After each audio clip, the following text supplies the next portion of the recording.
Drive into Kenya's capital on any day of the week to Nairobi's bustling streets and witness a nation in love with the mobile phone. Virtually everyone has one, and if they aren't talking on it, they are texting with it or just holding it. Where would you be without it? Without it, Yeah, if you my life will definitely come to a stop. Why? Because, okay, I do a lot of stuff with my phone. Like, it runs my life. Yeah. I meet my clients, I call them, I text them. So it's important to you. It's very important to me.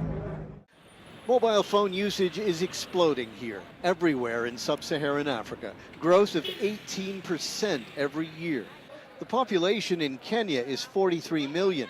Roughly 30 million have cell phones. The phone phenomenon in Kenya isn't just about numbers, it's about the way people use phones here. One recent study revealed some startling statistics. It showed that many Kenyans would sacrifice food and clothing just to recharge their phone credit.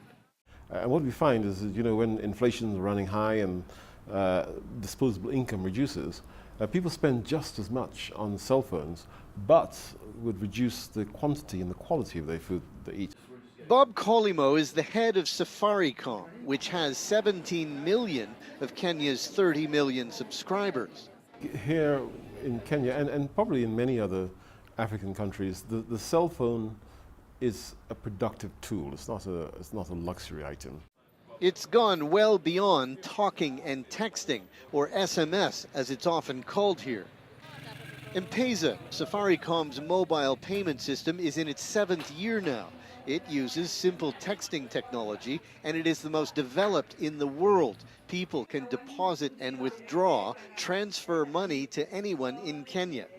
If you only have 30 shillings, and 30 shillings will get you a bus ride back home. Actually, you would spend that 30 shillings on buying airtime rather than the bus ride, because if you have the 30 shillings as airtime, you can then call someone and ask for the money to be sent.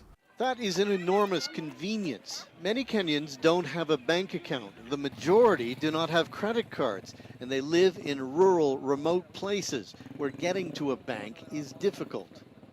Mobile technology has become ubiquitous, so it's no longer a preserve of certain people in different socioeconomic ladders. Dennis Gakunda is a program manager at Google in Nairobi.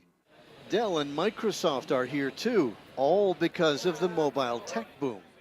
Everyone has one, and because everyone has one, it's transforming how people do many other things beyond just communicate. They started off as just communication tools, but they've been used from everything to sending money back to people up country, to payments.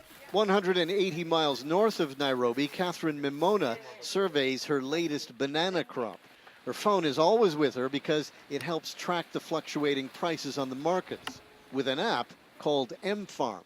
I go to the M-Farm application and I simply query on the price for bananas. I then await the answer, which will give me the price for bananas within Nairobi. So it's really just as simple as punching in a number and asking a question.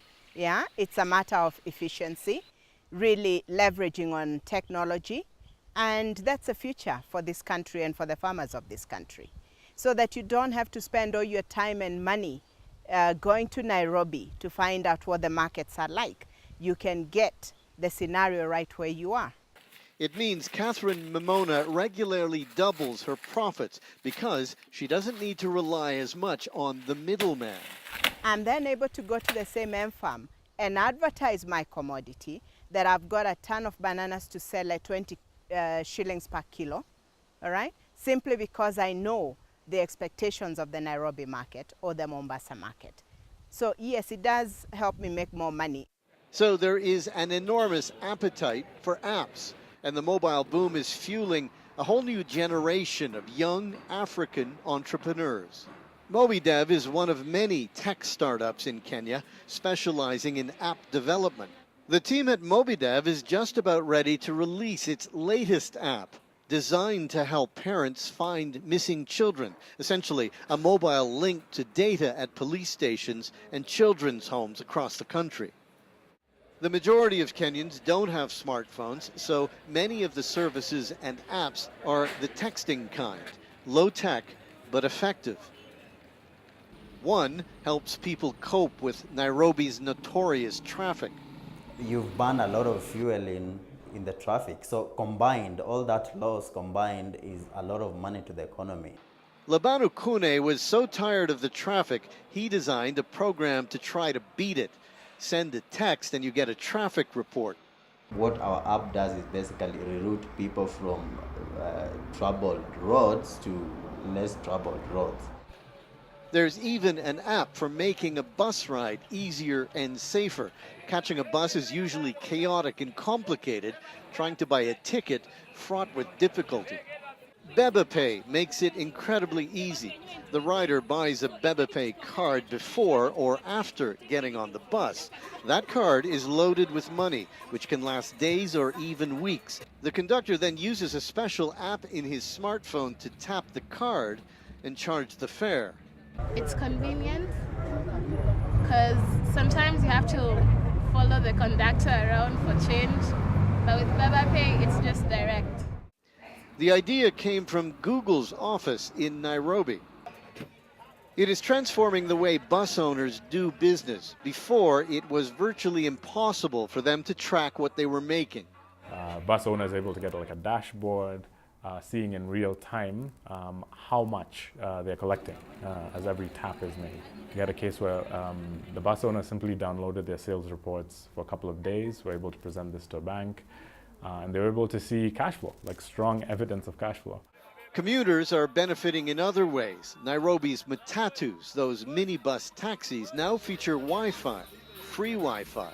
Yeah, it doesn't cost me money. It's very little. But it's worth it Yeah, it is worth it. because you get more customers. Yeah.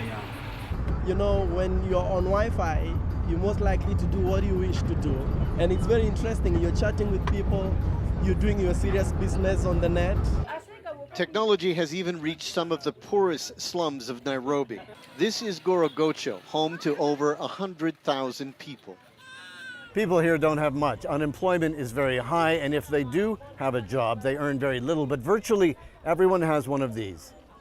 Inexpensive brands, but they are just as connected as everyone else. And thanks to one service, lives are being saved here.